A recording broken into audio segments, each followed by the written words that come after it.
Hi అండి. కొంచెం వర్షం పడిందా, మా అబ్బాయి ఇంకా చికెను గారెలు చేయమన్నాడు. రండి చేద్దాం.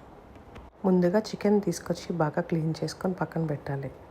ఆ చికెన్లో తగినంత ఉప్పు, తగినంత కారం, గరం మసాలా, ధనియాల పొడి, కొంచెం ఆయిల్, అల్లం వెల్లి పేస్ట్ వేసుకొని బాగా కలుపుకోవాలి.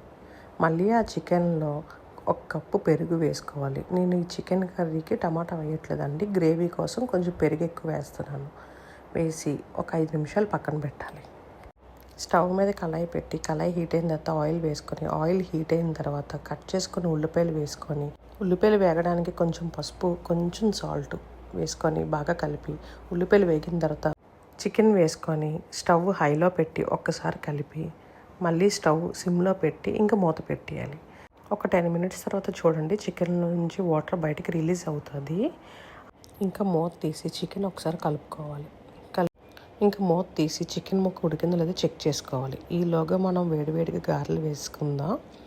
చికెన్ దగ్గరికి అయిపోయింది అనగా కస్తూరి మేతి వేసుకొని బాగా కలిపి, చికెన్లో నుంచి ఆయిల్ బయటకు వచ్చిన తర్వాత ఇంకా చికెన్ అయితే కుక్ అయిపోయిందండి పూర్తిగా.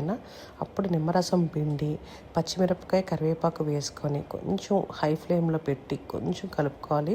అంటే మనకి గ్రేవీకి తగ్గ. ఇప్పుడు గారెలతో తినండి, టేస్ట్ అదిరిపోద్ది.